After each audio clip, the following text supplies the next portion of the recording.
riche en thématiques, toujours autour de ces changements climatiques. Nous allons poursuivre avec la table ronde 2 autour de la thématique agriculture et sécurité alimentaire.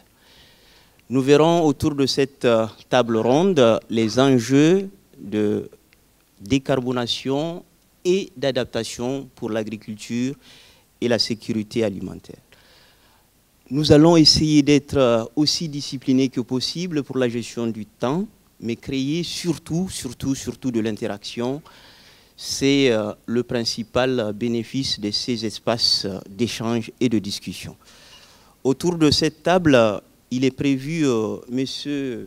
Fawzi Bekawi, qui est remplacé par Mme Imane Tami, que vous avez eu le plaisir d'écouter ce matin, et nous allons revivre encore un moment tout à l'heure avec elle. Mme Imane Tami est directrice de recherche à l'INRA, elle est chef de division, elle a un doctorat et spécialiste de la microbiologie des sols. Ensuite, nous aurons le plaisir d'écouter le propos de M. Mohamed Benassi, senior expert environnementaliste, membre aussi du Conseil économique, social et environnemental.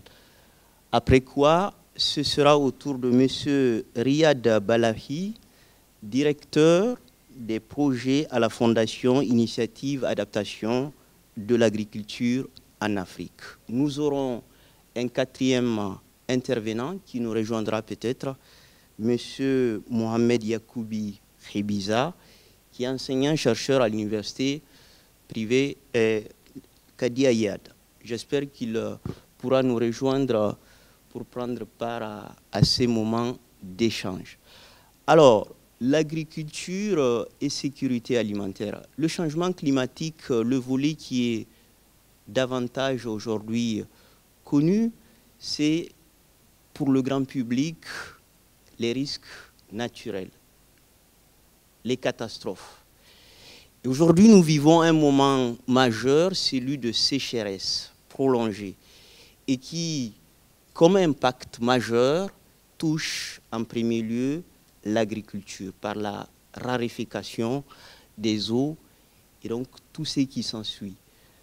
Cela permet de souligner, si besoin était, la nécessité, mais surtout, j'allais dire, l'urgence pour faire face à travers des réflexions, mais aussi des initiatives tout à fait adaptées au niveau de l'agriculture, avec dans son chaînon la sécurité alimentaire. Nous allons pour cette table ronde écouter Mme Imane Tami en premier lieu, qui va nous entretenir de ce qu'ils font au niveau de l'INRA en rapport avec le sujet. Madame, s'il vous plaît. Merci, Monsieur le Président, de cette table ronde. Je réitère mes remerciements aussi, encore une fois, au comité d'organisation qui nous a donné cette opportunité pour expliquer, pour présenter ce qu'on fait au niveau de l'INRA à propos de cette thématique qui est une thématique très importante et qui nous préoccupe tous d'une manière vraiment très forte. Bon,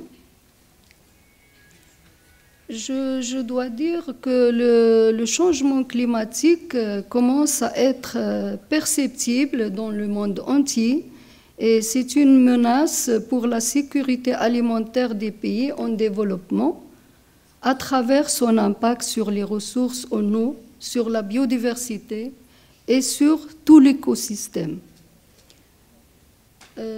Il a aussi des impacts inattendus, il pourrait avoir des impacts inattendus sur les systèmes agricoles et les moyens de subsistance des agriculteurs.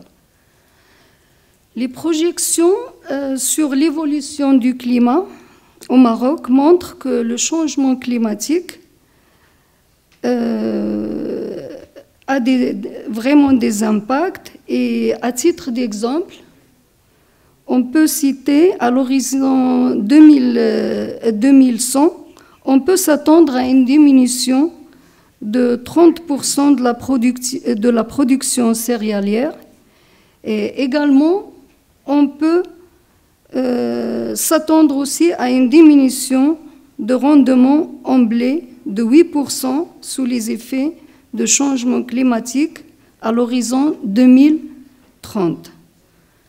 Donc, c'est une menace pour la sécurité alimentaire des pays à travers son impact sur les ressources naturelles.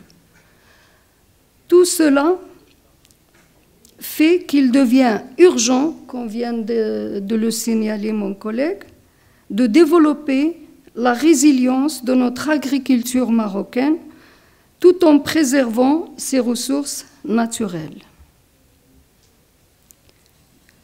C'est dans ce sens que la nouvelle génération agricole du Maroc, la GG, elle vise à renverser cette tendance en accordant une place de choix à l'agriculture résiliente et éco-efficiente en tant que modèle de production ayant moins d'impact négatif sur le milieu. On observe ceci notamment au niveau de son fondement. Il y a deux fondements, le fondement humain et le fondement pérennité du développement agricole. Donc on observe à ce niveau, et plus particulièrement au volet agriculture résiliente et éco-efficiente, avec un objectif de multiplier par de l'efficacité hydrique et de conserver le sol.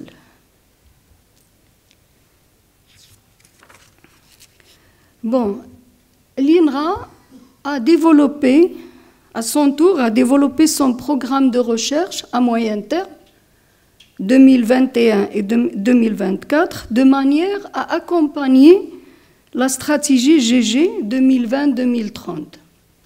Donc, 2030, et décliner ses priorités nationales.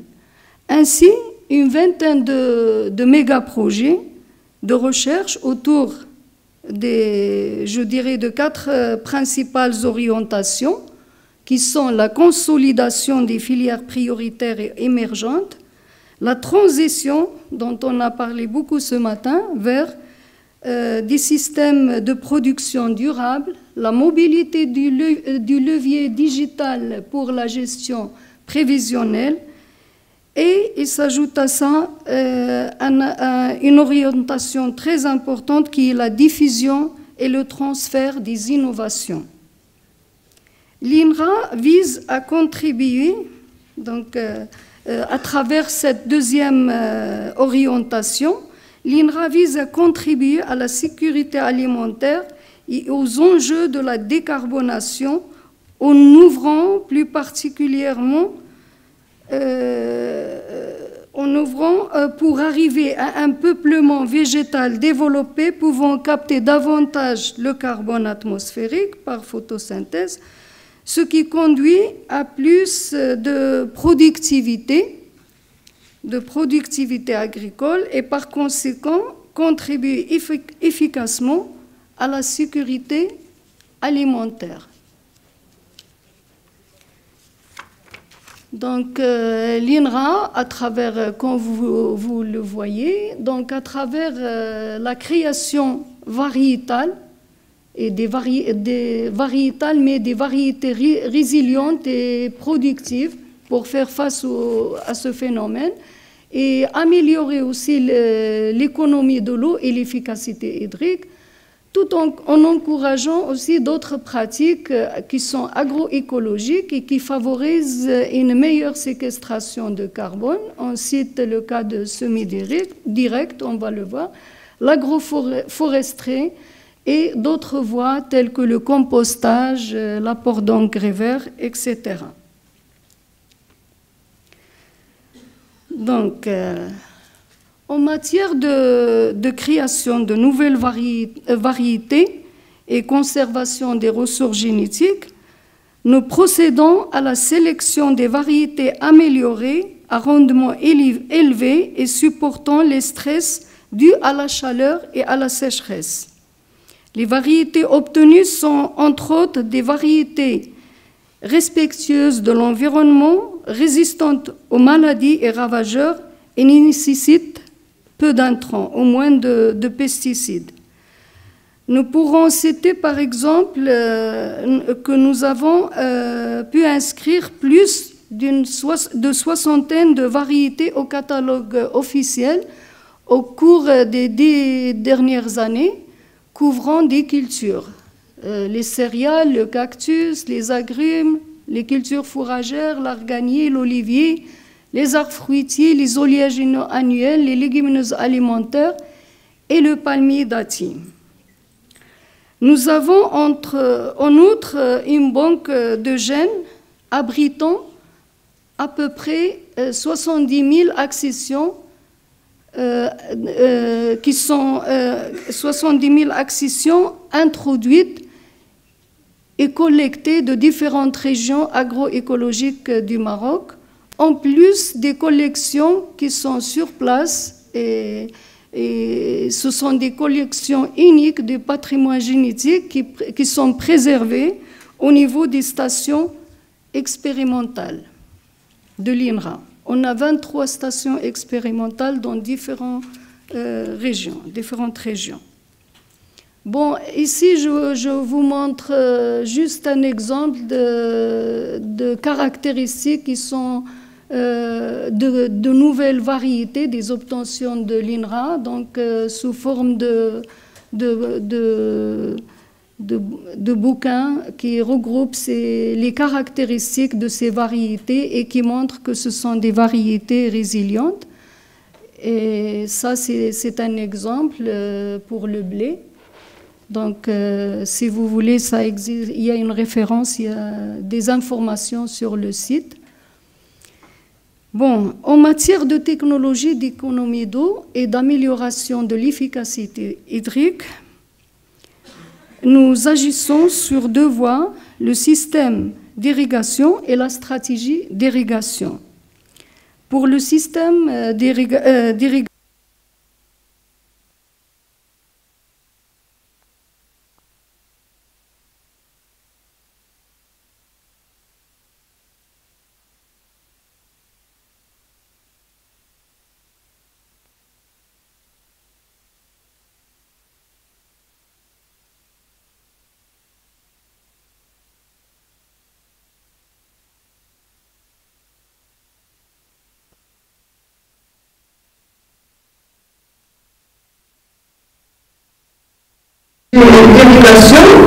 nous sommes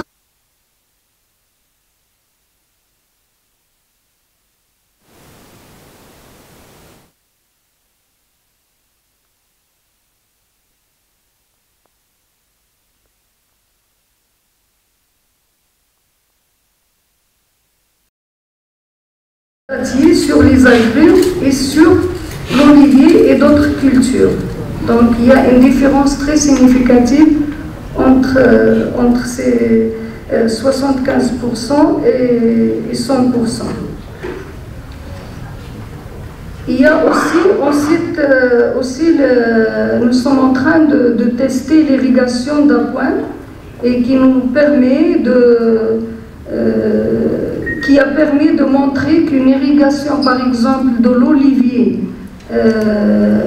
avec une irrigation d'appoint de 500 litres par arbre pendant la phase de croissance rapide des fruits, mi-juin, à Marrakech, a induit 43% d'augmentation de rendement.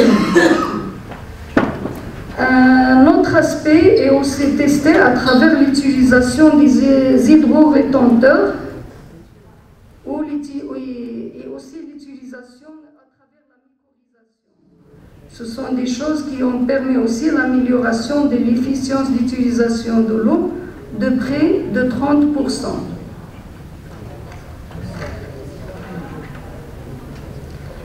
Bon, cette diapo, elle montre la technique de semis direct pour dire que le travail de recherche effectué par l'INRA durant les 30 dernières années ont montré que le semi-direct, il peut augmenter jusqu'à 14% le taux de matière organique. Il permet d'augmenter, de séquestrer plus de 14% dans les sols, c'est-à-dire il peut améliorer le taux de matière organique d'une manière considérable, et il réduit aussi l'érosion de 50%. Cette technique qui s'adapte au cas du Maroc, s'adapte très bien en tant que pays en stress hydrique, et parmi ses principaux avantages, on cite sa contribution, comme j'ai dit, par 12 à 14% de la séquestration du carbone dans le sol, donc une grande capacité de séquestration de carbone. Et le système agricole sous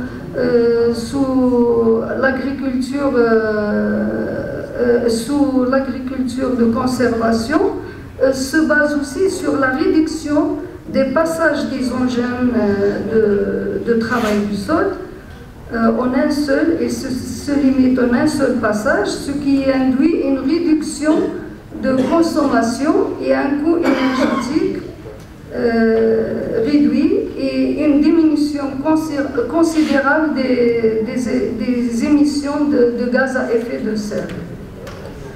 Donc l'objectif de notre stratégie de la GG, elle vise aussi à promouvoir l'adoption de cette technique au Maroc. Il envisage 1 million d'hectares d'ici 2030.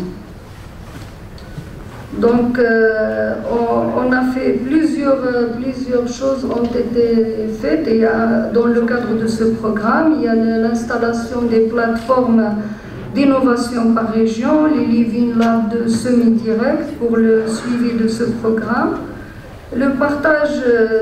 pour le partage du savoir et de l'expertise à travers aussi les ateliers de formation. Et l'INRA, elle appuie cette technique et le suivi de ce programme.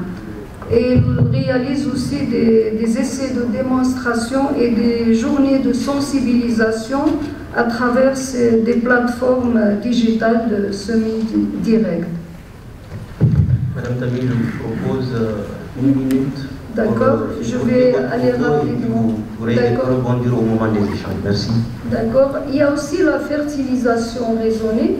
Donc, l'INRA lead un programme national sur la fertilisation raisonnée des cultures. Il y a aussi à signaler l'agroforesterie qui présente beaucoup d'avantages et qui contribue aussi à la séquestration de carbone par les 2 strass arboricoles et herbacées. Bon, je ne vais pas... Il y a aussi d'autres voies. On note le compostage, qui est une voie aussi, le compostage pour valoriser les déchets agricoles et sous-produits agroalimentaires.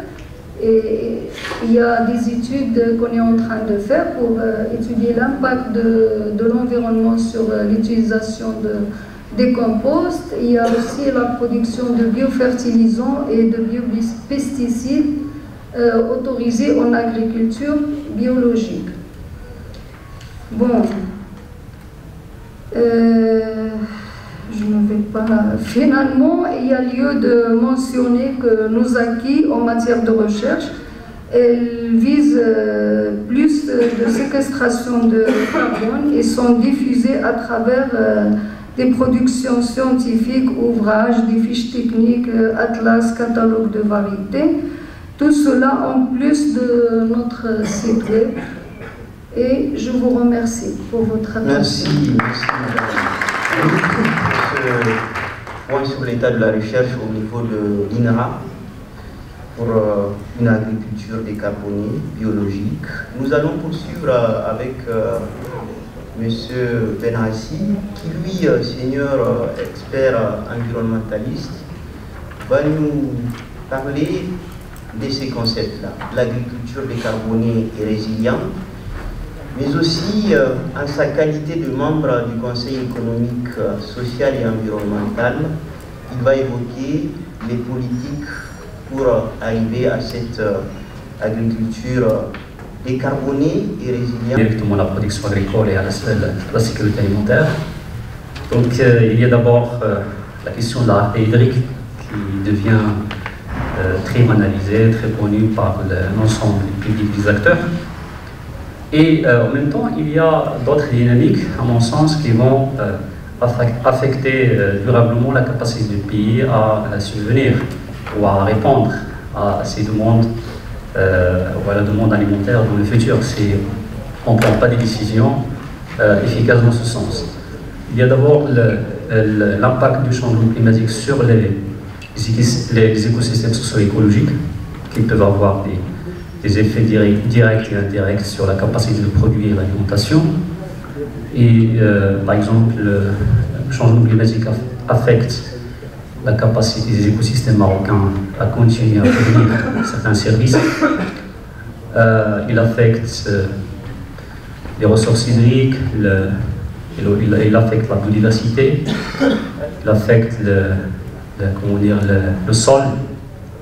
L'un des grands problèmes au Maroc, il est équivalent à la question, à la problématique hydrique, c'est notre patrimoine qui est lié au sol. Il y a quelque sorte de dynamiques qui vont dans le sens inverse et qui réduisent ce potentiel au Maroc. Il y a également le patrimoine génétique du pays qu'il faut conserver également pour plusieurs utilisations, y compris la production alimentaire. Il y a d'autres aspects de la biodiversité qui sont touchés et qui peuvent avoir également des impacts sur l'agriculture. Aussi, le changement climatique transforme le monde rural. Et la dynamique démographique et également migratoire dans le monde rural affecte l'agriculture parce que la force de travail dans l'agriculture commence à être réduite au Maroc. Et il y a beaucoup d'agriculteurs qui se transforment maintenant en salariés ou des travailleurs dans différents secteurs. Et c'est une perte également pour le pays parce que si on ne conserve pas cette force de travail dans le domaine agricole, même si on a le financement, même si on a des programmes, des politiques, etc., il y aura également un autre problème. Et donc le changement climatique, il est amplificateur de tous ces risques qu'il faut prendre en considération dans la mise en œuvre de la GG que vous avez évoquée, madame. Alors, ma communication, bien sûr, elle est liée à ces dynamiques, mais il va focaliser sur d'abord la question de la décarbonation dans le secteur agricole. Est-ce qu'il est importante dans le contexte marocain ou non? Et si elle est importante, avec quel prix, quelles conséquences? Et en même temps, est-ce que les cadres de gouvernance existent au Maroc, sous forme de lois, politiques, stratégies, programmes d'investissement, stratégies des acteurs, etc., peuvent faciliter cette transition vers une agriculture résiliente et décarbonée, ou au contraire, ils peuvent constituer des freins qui peuvent ralentir cette transition et peut-être rater quelques opportunités.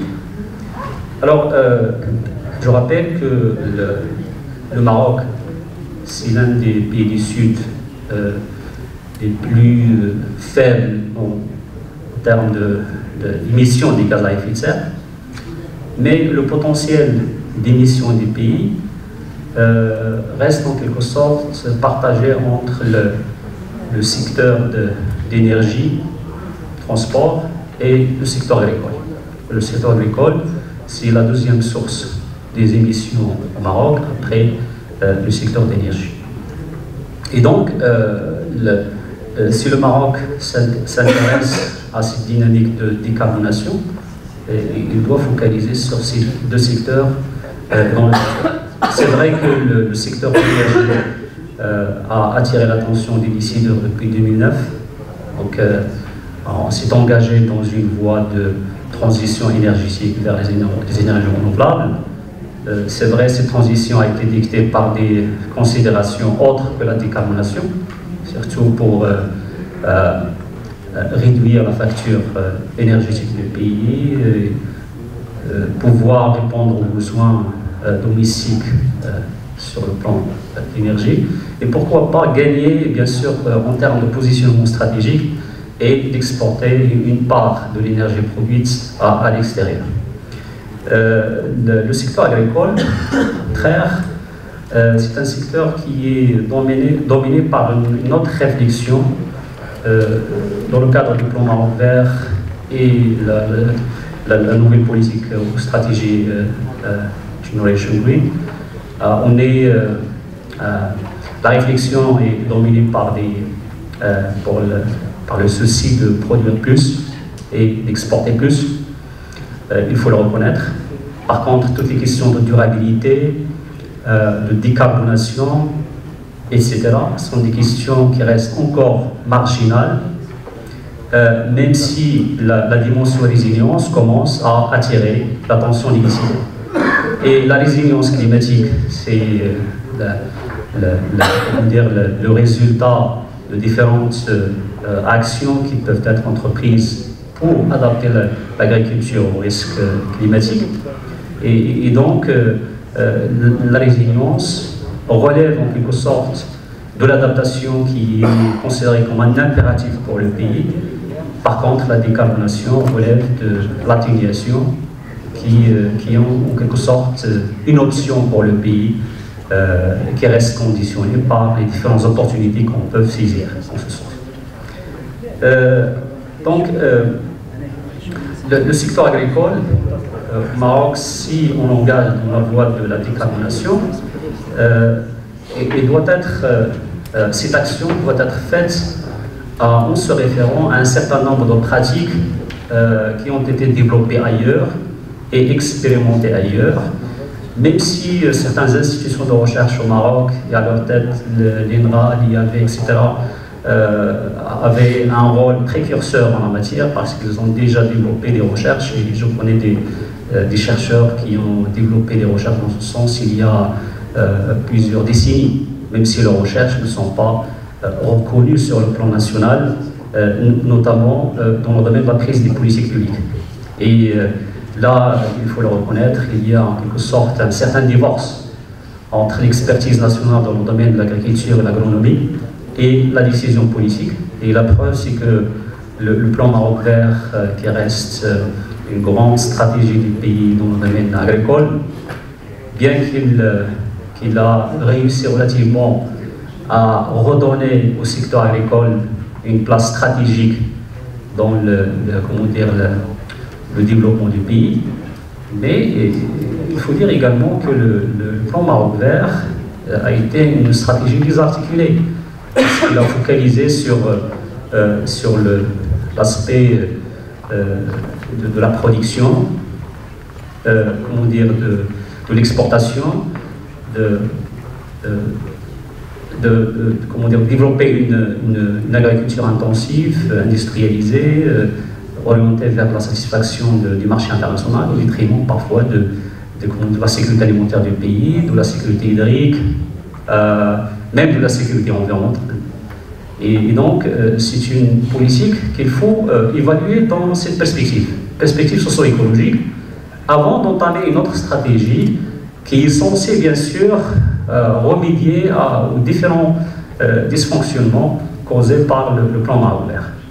Et donc, je suis très content d'assister à la première intervention qui a partagé les différentes initiatives prises au niveau de l'INRA pour renforcer la résilience de l'agriculture au Maroc.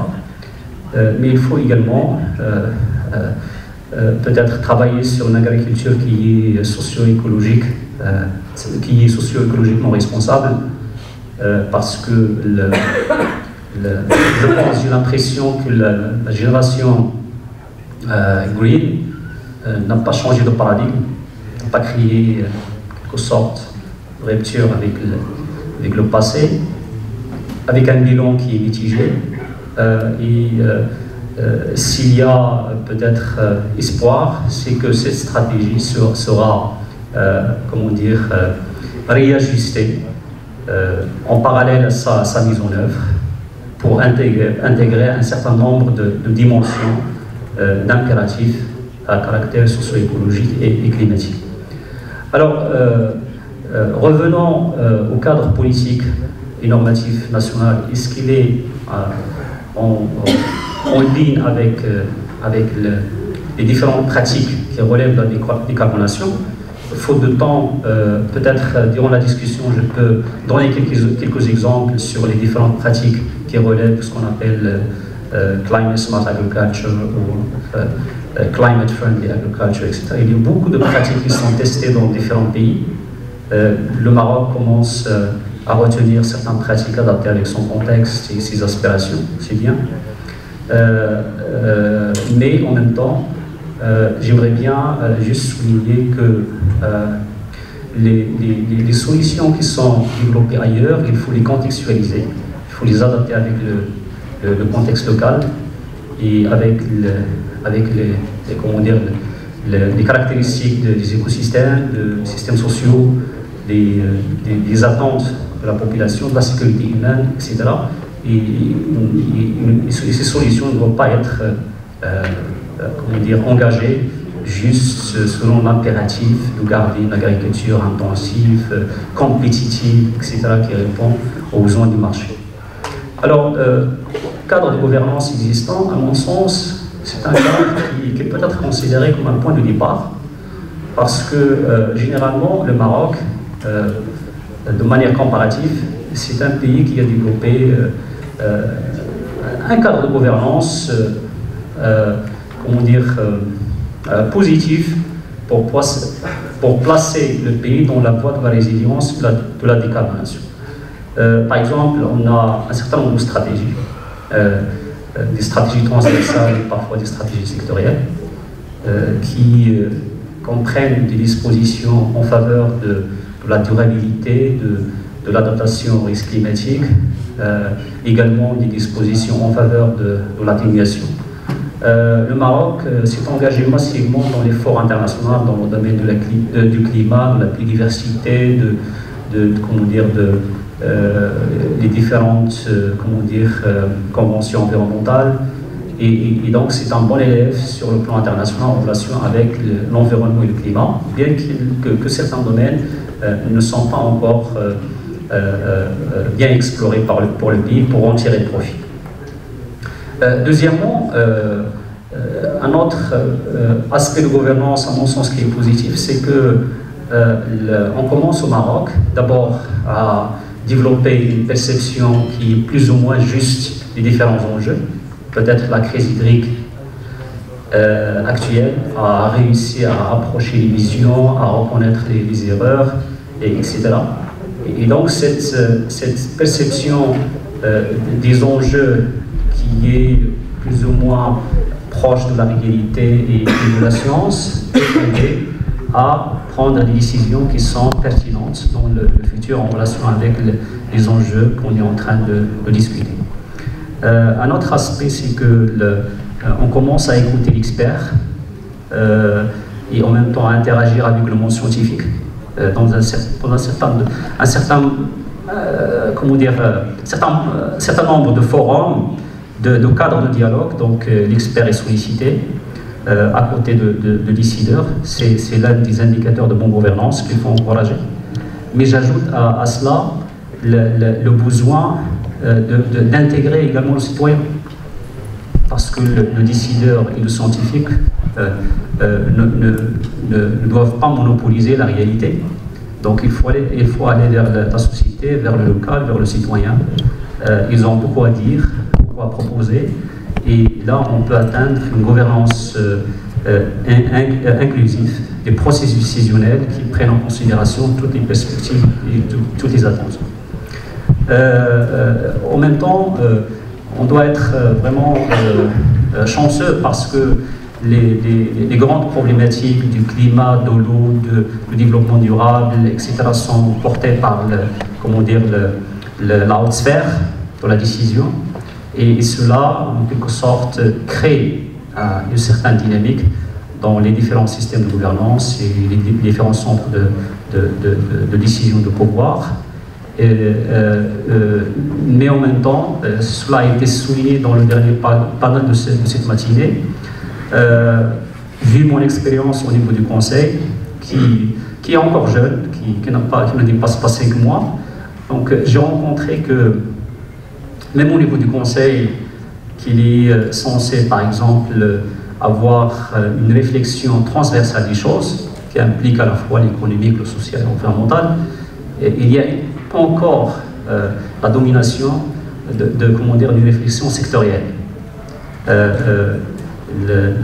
y a beaucoup de thématiques qui doivent être transversales, qui doivent impliquer beaucoup de secteurs, et sont encore réfléchis et décidés au niveau de chaque ministère de manière isolée. Donc cette question, je pense, il faut la revoir, pas par choix, mais par obligation. On est actuellement dans l'ère de la complexité, dans l'ère de l'interdépendance des enjeux, et donc en termes de prise de décision de politique publique, si on ne s'oriente pas vers l'intégration politique, vers la coordination entre les différents ministères, vers la création de nouveaux mécanismes de gouvernance à caractère transversal, on va continuer à prendre des décisions dans certains secteurs qui peuvent avoir des effets négatifs sur d'autres. Et donc, la gestion des compromis ou de trade-offs, comme on dit en anglais, c'est l'un des grands enjeux actuellement, surtout quand on parle des questions à caractère interdépendant, ou ce qu'on appelle le nexus, etc. Et donc, un dernier mot, le Conseil, par exemple, va travailler prochainement sur une thématique qui relève du nexus. Peut-être c'est une influence qui a été exercée d'une manière ou d'une autre. Et donc, on va travailler dans le cadre du Conseil sur le nexus entre eau, alimentation, énergie et climat, et pour sortir avec des recommandations, surtout qui dans le sens de gouverner ce nexus de manière plus pertinente au Maroc.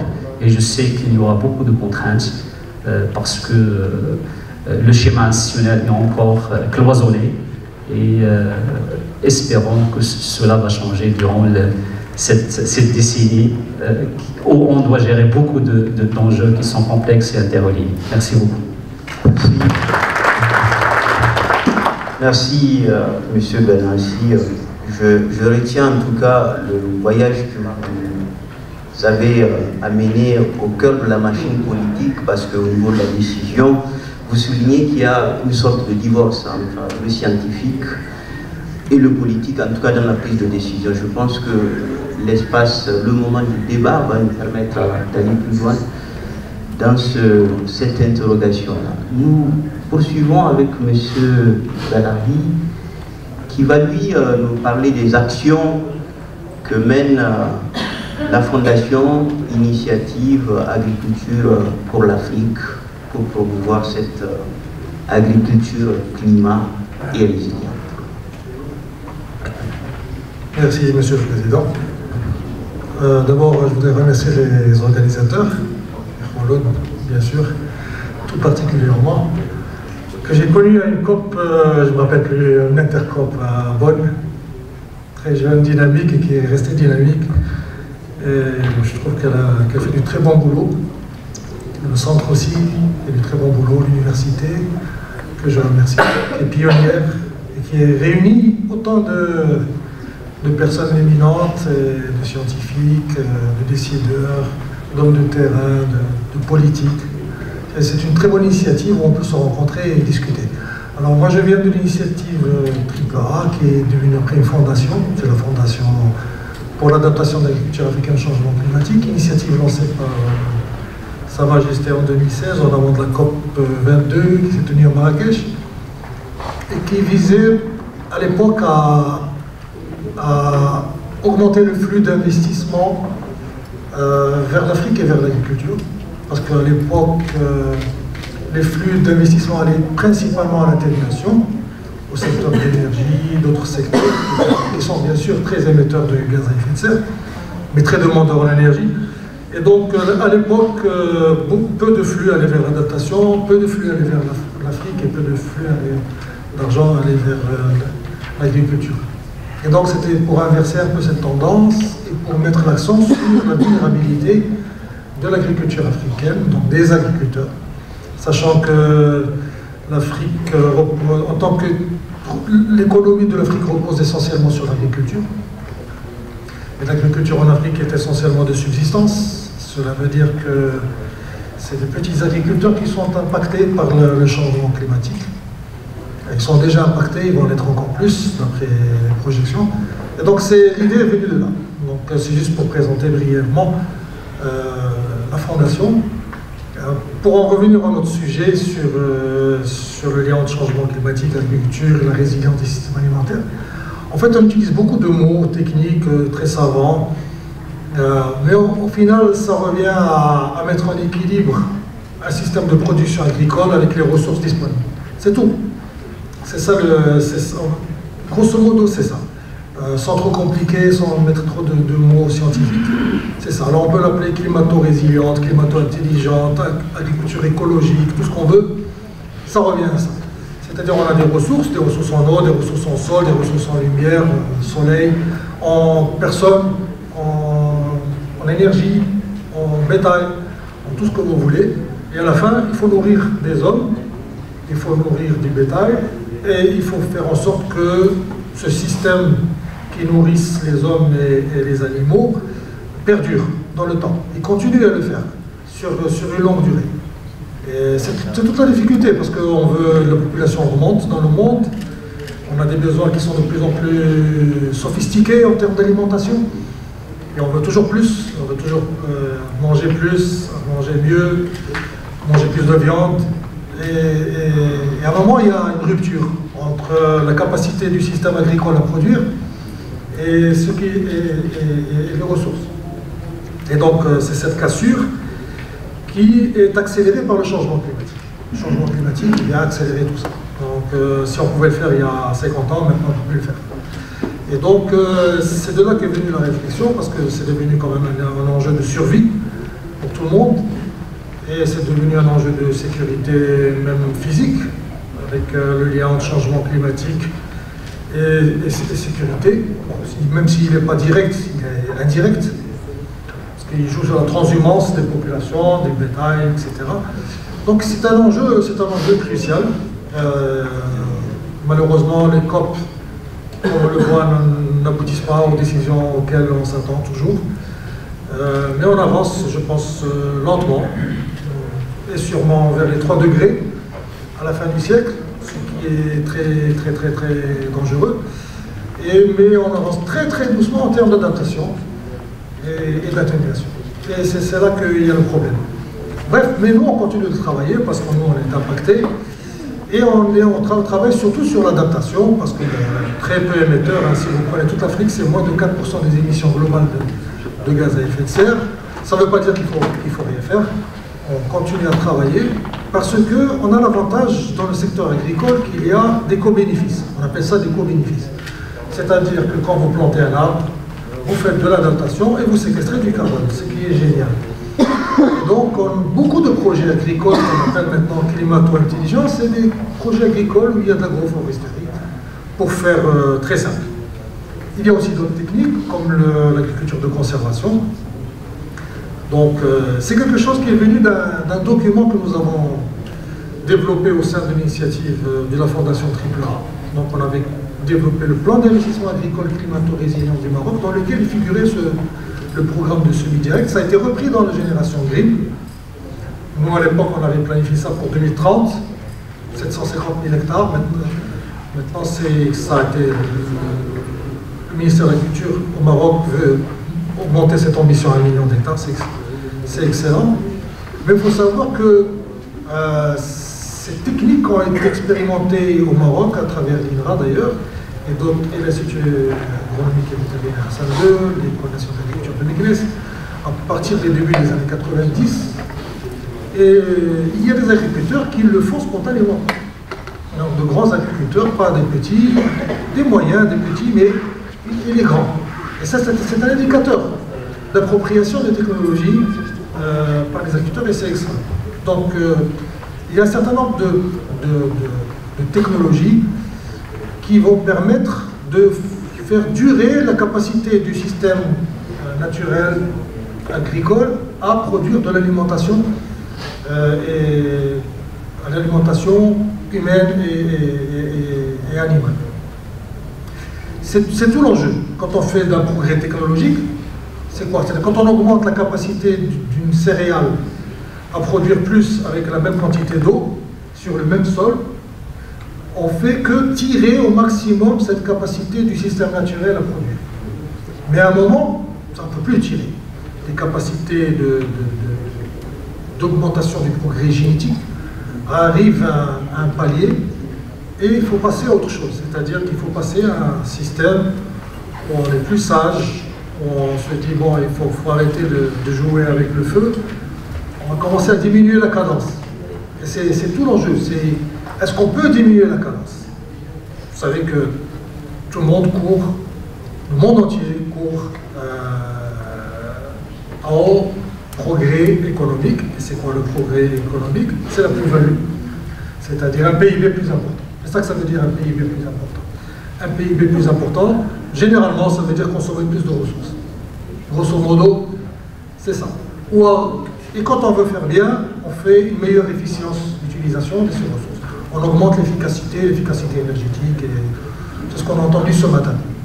On augmente l'efficacité des intrants, des fertilisants, on augmente l'efficacité de l'utilisation de l'eau, tout à l'heure on a entendu, on augmente l'efficacité des machines agricoles, parce qu'il n'y a pas de production agricole sans utilisation d'énergie. Pour pomper, il faut de l'énergie. Pour faire avancer un tracteur, il faut de l'énergie. Et la corrélation entre énergie et production agricole, c'est que ça a été démontré au début des années 70 par la FAO. On ne revient pas là-dessus. Donc, on amène le système à son maximum de capacité par les efficiences, par les méthodes de l'efficience. Mais à un moment donné, ça ne suffira plus. Surtout le changement climatique. Il faudra passer à un système où on baisse la cadence. C'est tout l'enjeu. Comment on peut baisser la cadence?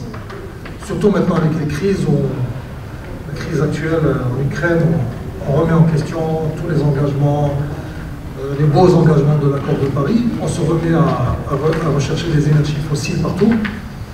Et donc c'est tout l'enjeu, c'est-à-dire comment baisser la cadence. Et ce n'est pas une question à laquelle moi j'ai des réponses.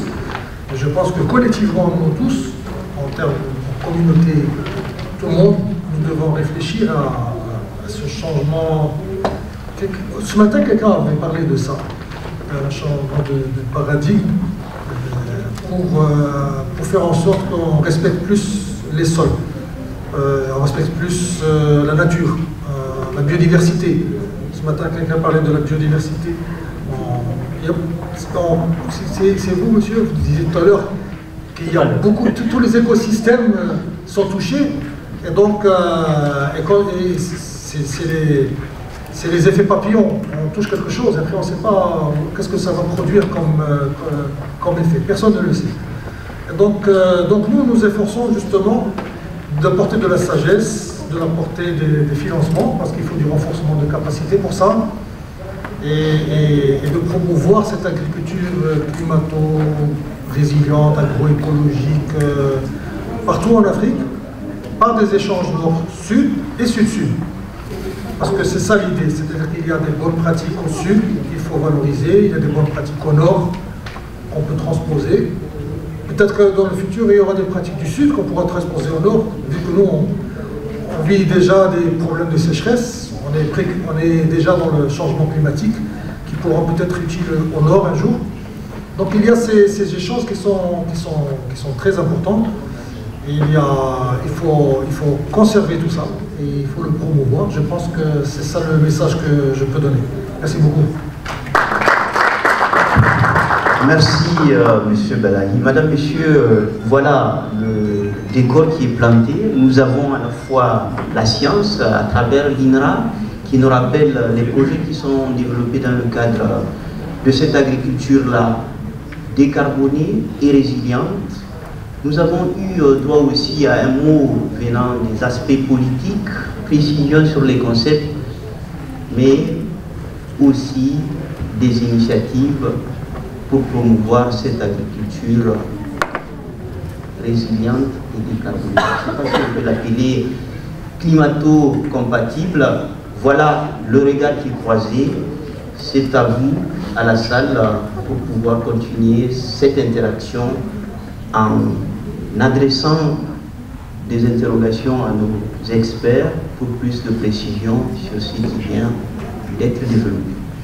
C'est à vous, Madame, Messieurs, pour encore une demande de précision, d'interrogation pour prolonger le débat et donc croiser encore plus le regard.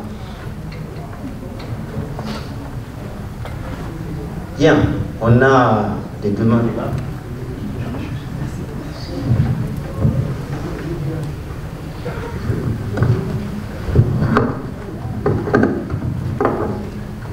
Oui, allez-y, et je vais vous demander, s'il vous plaît, d'être aussi bref que précis. Oui, bonjour, Stéphane Poufari, Énergie 2050, donc le directeur général d'Énergie 2050. Juste deux mots. Effectivement, il y a déjà des choses qui montent du sud vers le nord, c'est la très bonne nouvelle. Peut-être juste une question, justement, dans la gouvernance politique ou autre, qu'on a déjà fait dans l'énergie, c'est peut-être d'élargir le périmètre de qu'est-ce que veut dire produire une agriculture intelligente, résiliente face au climat. C'est-à-dire la circularité. Il y a d'excellents projets qui existent. Je ne sais pas si vous connaissez le projet Progrès Lait, par exemple, sur la circularité, sur la chaîne de valeur lait en Mauritanie, Sénégal ou autre, où on a créé tout justement en élargissant le principe de la circularité, avec aussi la production énergétique, la fixation de population, la création de revenus intermédiaires, et la transformation, c'est-à-dire toute la chaîne de valeur.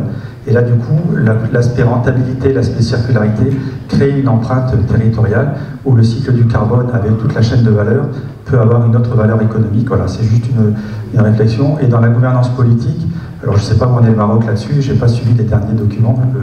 En général, je suis bien, mais là, je n'ai pas trop suivi.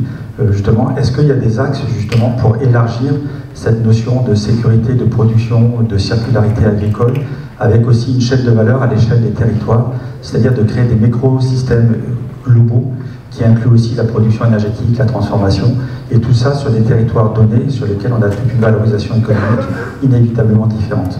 Voilà, c'est à la fois une contribution et une question. Merci, on poursuit, on va prendre un ensemble de questions et on demandera à nos experts de réagir de façon aussi résumée. Allez-y, s'il vous plaît. Merci, donc je me présente, donc je m'appelle Danzim Mohamed, je suis un ingénieur agronome, doctorant dans les changements climatiques. En tant qu'en fonction, je suis le directeur régional de l'ANCA de Draht Fidelt. Donc permettez-moi tout d'abord de vous féliciter pour l'organisation de ce congrès. Je remercie Mustafa, toute l'équipe, sur l'organisation professionnelle. Nous sommes fiers que les congrès.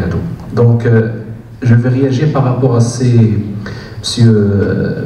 Behnasi. Donc vous avez parlé de l'ASGG, la nouvelle stratégie. Donc vous avez dit que le paradigme n'a pas été changé. Donc je respecte totalement votre point de vue, mais j'aimerais bien signaler que on ne parle plus de la même méthodologie où on travaille dans le plan Maroc Vert, dans les projets approche filière, mais maintenant on travaille sur l'approche territoriale. Et dans notre région, par exemple, nous travaillons maintenant en tenant compte des différents territoires. Comme vous le savez, par exemple, la région de Draht Fidelt est constituée de 3 strates. Il y a les oasis, il y a le Sahara, il y a les montagnes. Donc on tenait compte de toutes les différentes strates pour élaborer des projets de développement. Et je reviens sur la question qui a dit M. Mahmoud dans la table ronde ce matin sur les cultures intensives. Actuellement, il a cité la région de Boudnib. Donc, on a signé les contrats programmes entre les différentes institutions. Justement, c'est pour ne pas tomber dans le problème qu'on a eu à la région d'Agadir. Donc, il y a des chantiers, il y a des stratégies, mais ce que je crois, la question qui se pose, c'est le côté de la convergence et de la communication entre les différentes institutions qui va nous garantir le savoir d'être la mise en œuvre de réel sur le terrain. Merci. Merci. On poursuit. Alors, madame, et après, monsieur. Tout d'abord, je tiens à remercier et féliciter l'ensemble des intervenants pour leur pertinente intervention. Donc, comme a été soulevé, le sol est un parfait puits de carbone. Ma question s'adresse à M. Benassi et à M. Vallary. Comment peut-on accélérer la décarbonation avec l'agriculture? Ma deuxième question s'adresse à Mme Imen. C'est quoi le principe de semi-direct? Donc, tout le monde en parle actuellement, mais on ne connaît pas justement c'est quoi le principe. Merci. Merci. On continue derrière. On n'a pas de questions sur la droite encore, hein? Bon, vous en demandez. Merci Moustapha, merci pour l'organisation. Donc j'ai une petite question, je pense que je vais l'adresser à madame. La question, est-ce qu'au niveau de l'INRA, est-ce qu'il y a des études pour évaluer cette question de séquestration du carbone? Et est-ce qu'il y a une comparaison avec la séquestration du carbone par l'agriculture ou par les forêts? Et est-ce qu'il y a une comparaison par la séquestration? On sait que les côtes marocaines, il y a 3500 km. Est-ce qu'il y a une comparaison pour savoir un peu la valeur proportionnelle des forêts de l'agriculture et des côtes marocaines? Merci. Très bien, merci. Cette partie a épuisé son budget questions. Nous allons passer sur la droite. Est-ce qu'il y a des questions sur la droite, s'il vous plaît? Bien, voilà. Merci. Merci, Mustafa. Merci, cher Mahmoud. Ma question, juste concernant, qui sera adressée à M. Benassi, concernant les orientations du Conseil environnemental et économique, bien sûr, concernant les textes de loi, évidemment, les orientations législatives qui peuvent être bien sûr orientées concernant l'utilisation de l'eau en agriculture, sachant que dernièrement on est en train de vivre une pénurie d'eau. Donc quelles sont les orientations du Conseil qui ont été réalisées pour affronter ce fléau de pénurie d'eau que bien sûr la crise que le Maroc est en train de vivre actuellement et l'Afrique en général. Merci. Merci. On va prendre une dernière question. Je pense qu'il y a madame, c'est ça? Merci. Alors ma question sera pour madame, s'il vous plaît. En fait, on étudie dernièrement plus l'impact de la nouvelle surexploitation économique des champs ou des hectares de l'implantation de l'avocat dans le nord du Maroc. Et j'aimerais bien savoir si on a des études ou s'il y aura des études pour voir l'impact de cette surexploitation sur le sol et derrière en fait sur la séquestration du carbone. Et merci.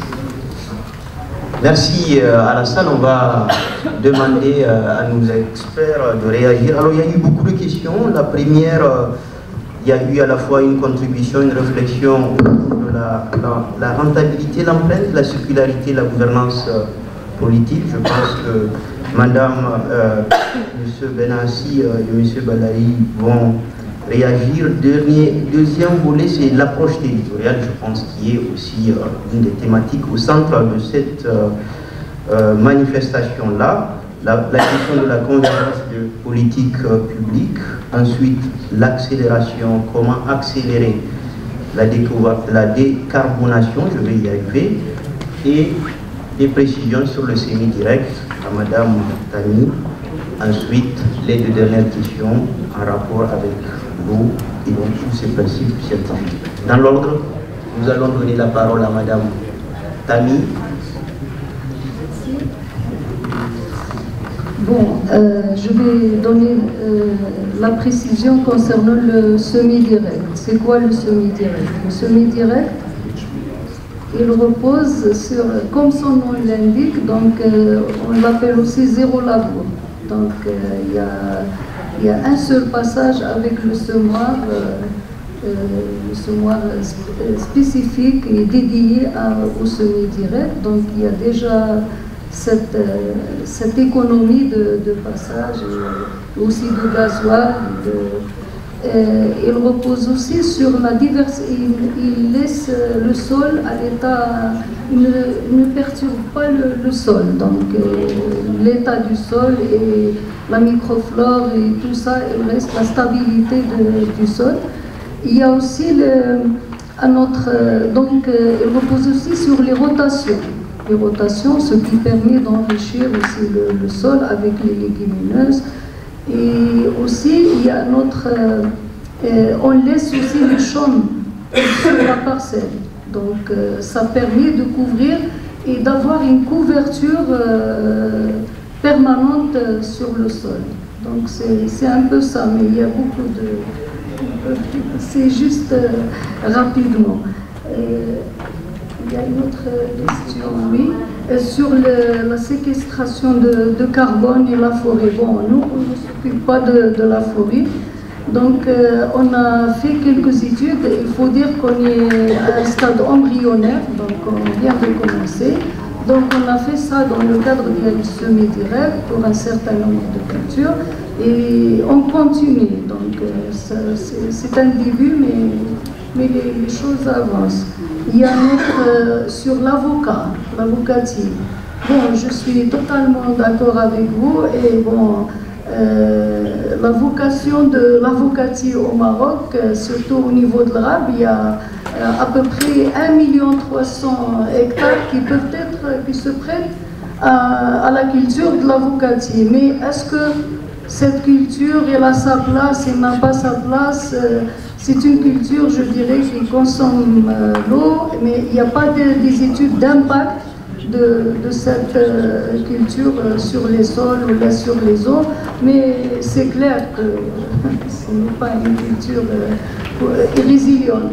Par rapport, si on la compare par rapport au grenadier ou au figuier ou l'amandier, il y a beaucoup, on a chez nous, il y a des variétés d'arbres fruitiers qui sont vraiment résilientes. Donc, je sais pas, je passe la parole. Voilà, on continue avec monsieur. Merci beaucoup. Merci pour l'auditoire d'avoir adressé un ensemble de questions. Je vais inverser l'ordre des questions. Je commencerai par la dernière.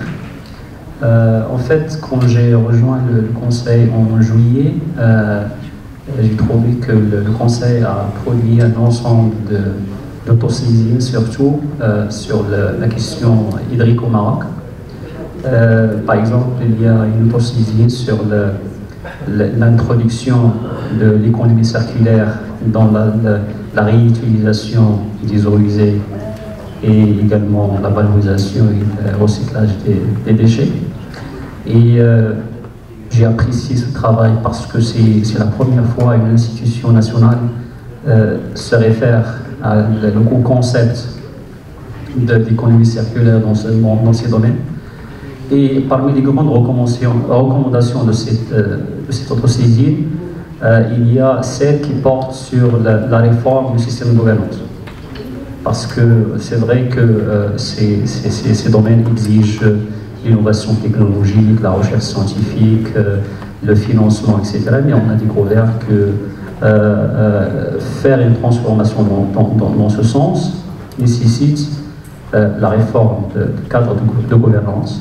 D'abord pour adopter des textes juridiques et des règlements qui vont avec. En même temps, des politiques, stratégies et programmes qui sont conçus en relation avec ce cadre de référence qui est l'économie circulaire. Et également une nouvelle articulation entre les acteurs dans ces domaines. Également dans ces derniers rapports annuels qui sont adressés au roi, le Conseil a développé ce qu'on appelle des points de vigilance. Et il a beaucoup insisté sur la question de l'énergie et de l'eau, vu que le contexte ou la conjoncture actuelle exige de traiter ces thématiques de manière urgente. Et donc, dans ces points de vigilance, on fait le diagnostic et on fournit un ensemble de recommandations destinées, bien sûr, à la prise ou à la réforme de nos politiques publiques dans ce sens. Actuellement, je travaille sur, c'est le premier sujet sur lequel je travaille avec la commission 4, sur l'environnement et le développement durable. On a constaté que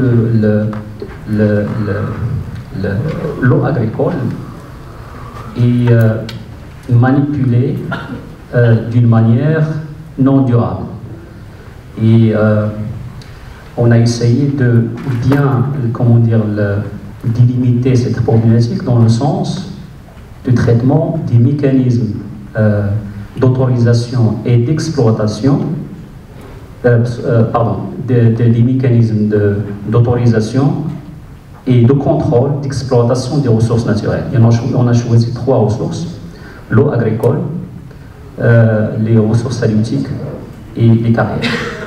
Et donc je ne vais pas donner beaucoup d'informations sur ce sujet parce que c'est encore en quelque sorte confidentiel, mais c'est juste quelques conclusions qu'on est en train de tirer suite à des auditions avec les acteurs institutionnels.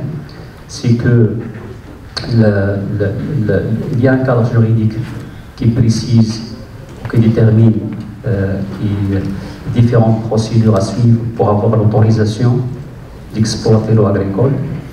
Il y a des mécanismes de contrôle.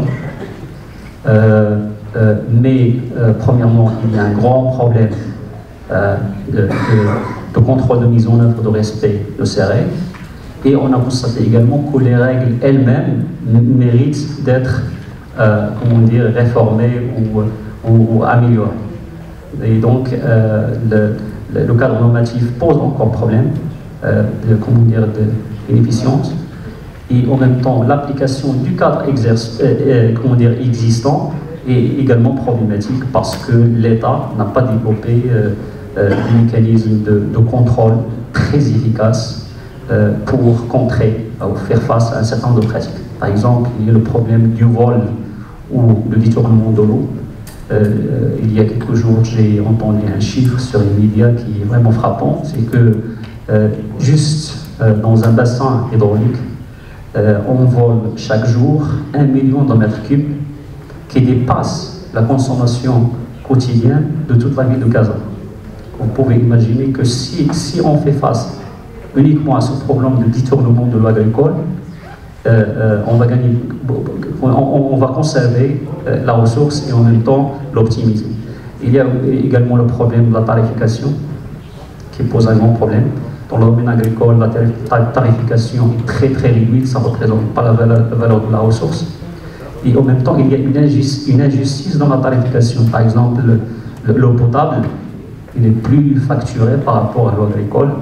Peut-être qu'il y a des raisons que les spécialistes, bien sûr, peuvent expliquer, mais en même temps, en termes de justice hydrique ou justice d'accès à l'eau, on peut se poser la question.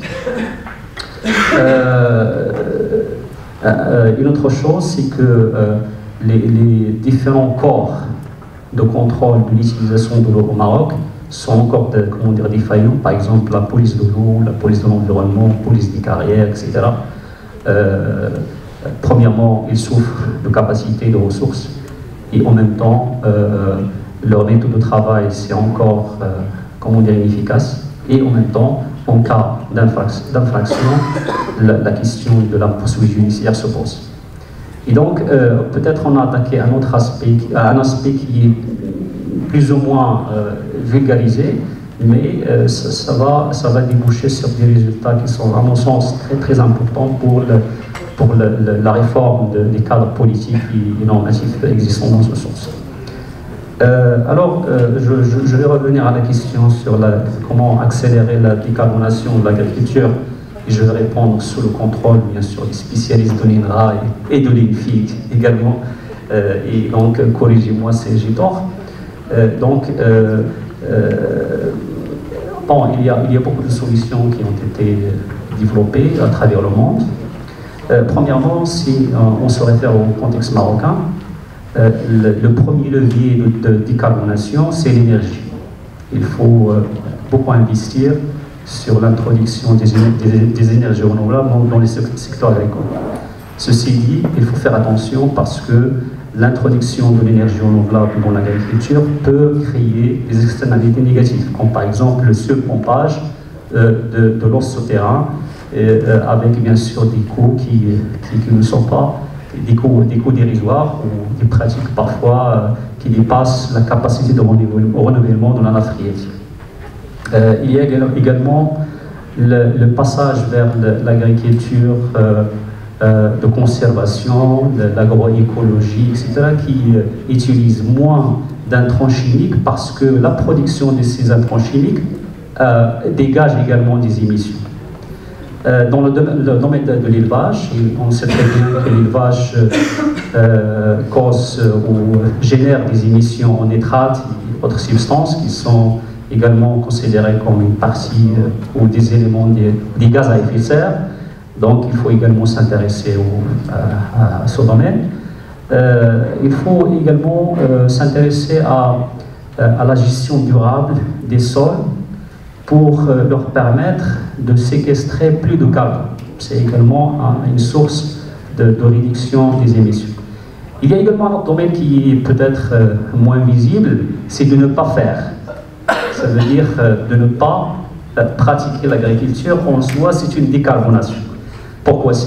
Parce que si on pratique l'agriculture au détriment, par exemple, du couvert végétal forestier, qui est un potentiel de séquestration de carbone, c'est comme si on réduit la capacité de pays ou à ces écosystèmes à séquestrer le carbone. Il y a également le choix des variétés résilientes au climat, moins consommatrices de l'eau et en même temps impactant positivement le sol. Tout ça peut être des pratiques dans le sens de la décarbonation. Il y a également l'investissement dans l'arboriculture qui peut également renforcer la capacité de séquestration de carbone dans le secteur agricole. Et je pense que j'ai indiqué un ensemble de pratiques qui vont dans ce sens. Merci. Alors maintenant, pour la stratégie Generation Green, effectivement, je suis conscient de cette approche territoriale qui a été adoptée dans la stratégie. Mais même le plan Maroc Vert a adopté certains concepts, certaines méthodes qui semblent peut-être en ligne avec le développement durable, la gestion des ressources, mais ça reste déclaratoire, affiché, des objectifs affichés, mais je ne vais pas faire un procès ou, je ne vais pas juger cette nouvelle politique avant qu'il soit mis en œuvre, mais attendons peut-être 5 ans ou 10 ans pour dire est-ce que effectivement ce qu'on a adopté comme changement de paradigme dans ces stratégies était vraiment applicable, était vraiment un cadre de référence pour toutes les décisions qui seront prises dans le futur, ou juste un discours narratif pour faire croire qu'il y a un changement, mais peut-être un changement dans la continuité. La première question sur la gouvernance de la circularité dans le domaine agricole, à ma connaissance, et mes collègues peuvent ajouter autre chose que je ne connais pas, la circularité au Maroc, c'est une perspective qui est encore embryonnaire. C'est vrai qu'il y a beaucoup d'initiatives qui vont dans ce sens. Par exemple, la stratégie nationale de développement durable encourage la circularité. Il y a des stratégies ou des politiques dans le domaine de la gestion des déchets qui encouragent la circularité. Dans le domaine agricole, on commence à adopter ce discours, mais je ne sais pas est-ce qu'il y a des initiatives prises dans ce sens, parce que c'est quand même c'est un secteur stratégique à développer. J'ai lu beaucoup d'études dans ce sens, donc c'est vrai que l'agriculture c'est un secteur qui consomme des ressources, qui produit des externalités. Si on développe un cercle fermé où il y a moins d'utilisation de ressources et moins d'externalités, et s'il y a des externalités, on peut les valoriser, les réutiliser dans un boucle fermé, ce sera vraiment très bénéfique pour la sobriété, l'efficience en termes d'utilisation de ressources, en termes de respect de capacité de charge de l'environnement et en même temps en termes de durabilité de l'agriculture. Mais à mon sens, jusqu'à maintenant, on a juste des éléments comment dire, politiques, normatifs, etc., qui peuvent encourager comment dire, l'investissement dans cette voie, mais jusqu'à maintenant, on n'a pas encore une stratégie nationale, officielle, qui veut développer une agriculture peut-être dans le sens de la circularité. Merci. Merci, Monsieur Riyad Balahi, votre éclairage à la lumière des questions posées. Merci. Moi, je vais vous parler d'une expérience personnelle. On nous a appelé, enfin, un groupe d'experts, et j'étais parmi eux, pour réviser la NDC du Maroc. La NDC, c'est la contribution déterminée au niveau national. C'est en fait l'engagement des pays à réduire les émissions de gaz à effet de serre après l'accord de Paris. C'était dans le processus de l'accord de Paris.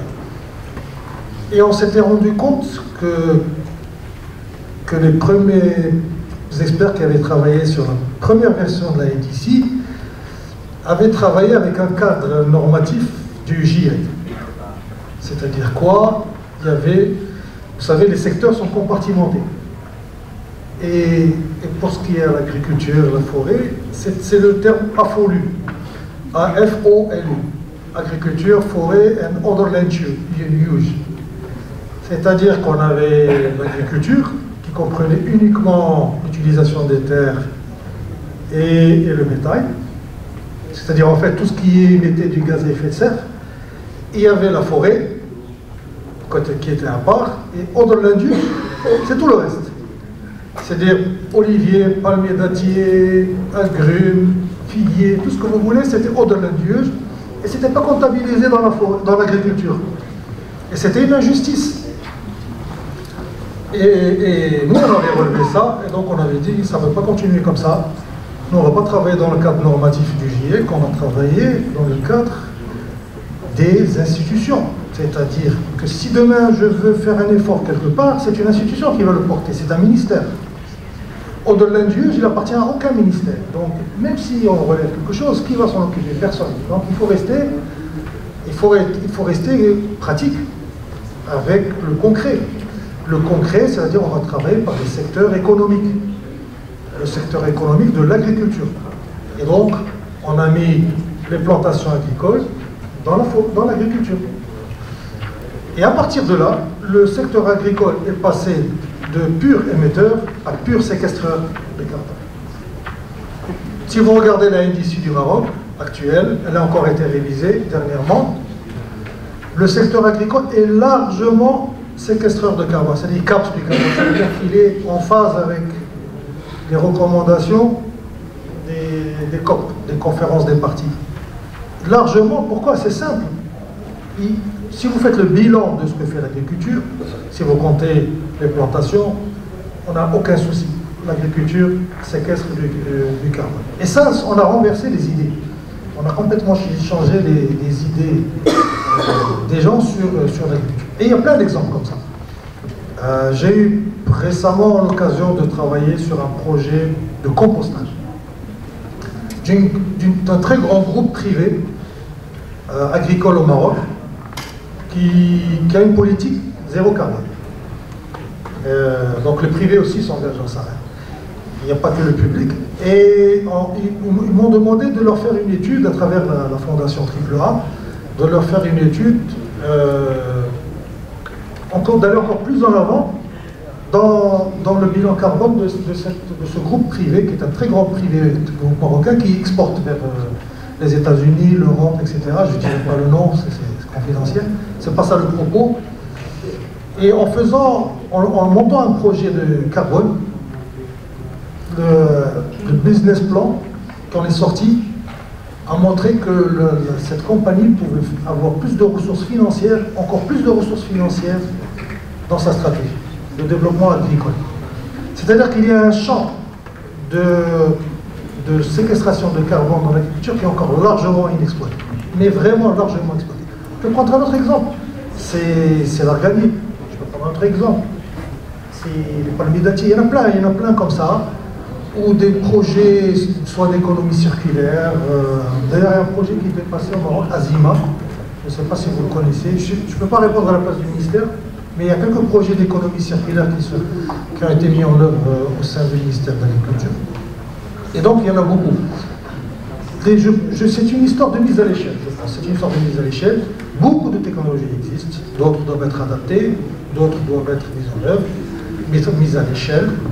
Et je pense que ce genre d'initiative peut être répliquée. Je pense que, certes, beaucoup de projets dans ce sens existent dans Génération Green, dans notamment la culture de conservation, le semi-direct.